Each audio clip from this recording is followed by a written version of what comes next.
అందరూ నమస్కారం. నేల తాడి ముసలి అని పిలుస్తారు సంస్కృతంలో, కానీ నేల తాడి అంటాం. నేల తాడి అంటే తాడి చెట్టులాగే ఉంటుంది, కానీ నేల మీద ఉంటుంది అనమాట. తాటాకులాగా ఉంటుంది అనమాట.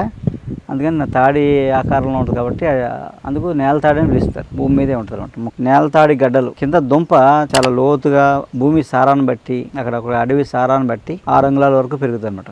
దాన్ని ఎండబెట్టి ఇలా చక్రాల్లో ముక్కలు కొడతారు. ముక్కలు కొట్టి ఎండబెట్టేసి ఇది అమ్ముతారు బజార్లో. నేల తాడి గడ్డల పొడించుకుంటే మీకు ఎన్నో ఉపయోగాలు ఉన్నాయి. ఆ ఒక్క పొడి మీరు ఇంట్లో ఉంటే ఎన్నో చేసుకోవచ్చు మీరు చక్కగా. ఆహార పదార్థం లాగా ఇదేమి మందుగా తినక్కర్లేదు, అంత మంచిది అనమాట. ఇది ఎక్కువ తిన ఏమీ చేయదు. మూల వ్యాధి అంటే పైల్స్ ఉన్నాయనుకోండి, నొప్పి కానీ బ్లడ్ కానీ అవుతుందనుకోండి, ఈ నేలతడి గడ్డల పొడి దాచుకుని ఉంది కదా ఇంట్లో, ఆ పొడి అర చెంచా పొడి, చెంచా బెల్లం వేసి ఇళ్ళల్లా నేసి ఉండ చేసి కలిపితే ఉండలు అయిపోద్ది, చిమిలి ఉండలు అయిపోద్ది అనమాట.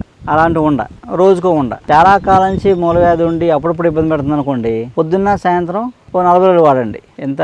అర చెంచా పొడి, చెంచా బెల్లం. 100 గ్రాముల పొడి అయితే 200 గ్రాముల బెల్లం కలిపేసుకుని ఒకేసారి నూరేసి చిన్న చిన్న చాక్లెట్లు చేసేసుకోండి. చేసుకుని అవి పెట్టుకొని పొద్దున ఒకటి సాయంత్రం ఒకటి, వీలైతే పాలతో వేసుకోండి, లేదా ఏదైనా జ్యూస్తో, లేదా వేడి నీళ్ళతో వేసుకుంటే ఆ మూలవ్యాధి తగ్గిపోద్ది అనమాట. అవన్నీ కరిగిపోతాయి, ఆ బ్లడ్ మోషన్స్ తగ్గుతాయి, పెయిన్ తగ్గుతుంది, నెమ్మదిగా ఆ మూలవ్యాధి పూర్తిగా పోయి మోషన్ ఫ్రీగా కూడా అయిపోద్ది అనమాట.